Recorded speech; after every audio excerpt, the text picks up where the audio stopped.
প্রকৃত কমিউনিস্টরা শত বাধা বিঘ্নের মধ্যে দিয়ে ঘুরে দাঁড়াতে জানেন। নতুন প্রজন্মের যুবক ও যুবতীরা হয়তো জানেন না ত্রিপুরার ইতিহাস। ইতিহাস থেকে শিক্ষা গ্রহণ করতে হবে। একসময় রাজতন্ত্রের বিরুদ্ধেও আন্দোলন গড়ে উঠেছিল। রাজা তুমি কার, তারপর একটানা কংগ্রেস শাসিত রাজ্য ছিল। 70 দশকে শুরু হয় খাদ্য আন্দোলন। উপজাতি সহ গরিব অংশের মানুষের জীবন জীবিকা ছিল একমাত্র বন জঙ্গল, চিঠি পোটা কিছু সরকারি সহযোগিতা। উপজাতিদের আইকন হচ্ছে দশরথ দেব সহ আরো অনেকে। তাদের নেতৃত্বে গড়ে ওঠে জনশিক্ষা সমিতি 1945 সালের। এই জনশিক্ষা আন্দোলনের মধ্য দিয়ে ত্রিপুরায় কমিউনিস্ট পার্টির জন্ম নেয়। বহুঘাত প্রতিঘাতের মধ্যে 1978 সালে সরকারের আছেন কমিউনিস্ট পার্টির নেতৃত্বে। বামফ্রন্ট সরকার শুধু হয় রাজ্যের জনস্বার্থ, রাস্তাঘাট নির্মাণ, পানীয় জল, বিদ্যুৎ, শিক্ষা প্রতিষ্ঠান, প্রয়োজনীয় ভিত্তিতে অফিস আদালত তৈরি, জমিয়া ও কৃষকদের সাথে কাজ, ভূমিহীনদের জন্য ভূমি বন্দোবস্ত, যুবক যুবতীদের জন্য কর্মসংস্থান, SRAP NRAP কাজকর্মের মধ্য দিয়ে গরিব মানুষের জন্য দুবেলা দুমুঠো খাবারের ব্যবস্থা এবং মাথা গোঁজার জন্য ঘর নির্মাণ, সবকিছু মিলিয়ে যেন নতুন উন্নয়নের বিপ্লব শুরু হয়। আজ জনশিক্ষার 80তম প্রতিষ্ঠা দিবস পালন করতে যাচ্ছেন কমিউনিস্টরা হচ্ছে জল এবং মাছের সম্পর্ক। জল থেকে যেমন মাছকে তুলে নিলে মাছের মৃত্যু হয়, তেমন ভাবে কমিউনিস্ট নেতা নেত্রীগণ শ্রমজীবী মানুষের মন থেকে সরে গেলে দলের মৃত্যু হয়। এ থেকে সব রাজনৈতিক দলকে শিক্ষা গ্রহণ করতে হবে।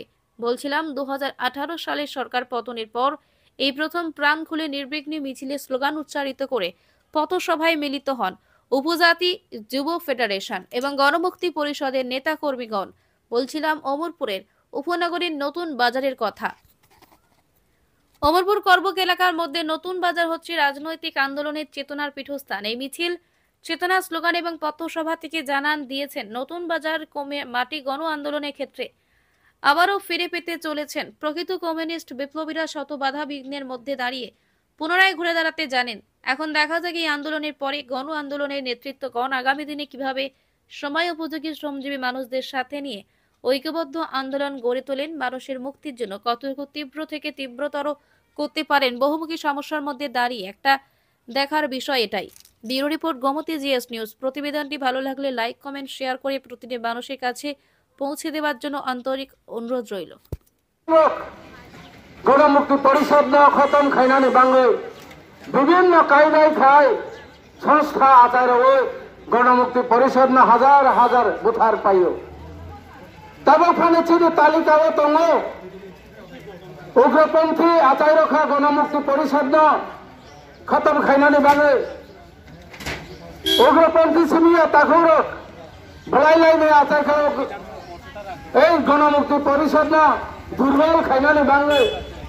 কিন্তু আজ পর্যন্ত কোন দুর্বল খাইমাইয়া তিনি এই গণমুক্তি পরিষদ জাতি নিবাঙ্গে করে নিবাঙ্গে আন্দোলন খাই থাকতো তাবো বুঝিনি। এই 27 তারিখ রাজ্যব্যাপী সাপ্তাহিক চলে নাই অরনির্বাচন দাবি না রাখা দাবি কায়দা 125তম সংবিধান সংশোধন করে এবিসিনা ক্ষমতা আমার নাই। আমার চিনে রক্ষা কবচ প্রায় বললে আমার হাইখানে আগেনি চিনে দাবি খাই হচ্ছেন।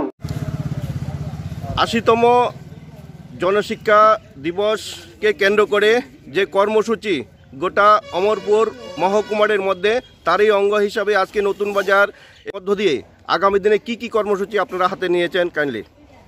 আমরা মূলত 27শে ডিসেম্বর 11 ফুরুষ বাংলায় সেই ঐতিহাসিক জনশিক্ষা দিবসকে আমরা এই বছর এবার 80তম হতে যাচ্ছে। সেই জনশিক্ষা দিবসকে আমরা বিশেষ করে গোটা রাজ্যের মধ্যে পালিত হবে। তার মধ্যেও আমাদের মহকুমায় আমরা মহকুমা ভিত্তিক তৈরিতে একটা জনসভার মধ্য দিয়ে আমরা পালন করতে যাচ্ছি। কেননা এ রাজ্যে একটা সময় রাজনৈতিক আমলে আমরা ঐতিহাসিক যদি খুঁড়ি তাহলে আমরা দেখতে পাই এ রাজ্যে রাজনৈতিক আমলে বিশেষ করে উপজাতি এলাকায় হোক বা সমতল এলাকায় হোক সবখানে অশিক্ষিত এবং তোমার অত্যাহার অনাহার এগুলাই ছিল। সেই থেকে সুরাহা পাওয়ার জন্য রাজ্যের 11 জন সুশিক্ষিত যুবকরা বিশেষ করে দশরথ, সুদর্ণ, হেমন্ত, নীলমণি দেববর্মা, তোমার বীরেন দত্ত তাদের নেতৃত্বে আমাদের বর্তমানে দুর্গা চৌধুরী পাড়ায়, এটা বর্তমানে খয়েরপুর এলাকায় জিরানিয়া মহকুমাতে আছে। ওইখানে জনশিক্ষা দিবস, ঐতিহাসিক জনশিক্ষা এটা প্রতিষ্ঠিত হয়। সেই প্রতিষ্ঠিত সভাপতি ছিলেন সুদ্ধন দেববর্মা, সম্পাদক ছিলেন হেমন্ত দেববর্মা।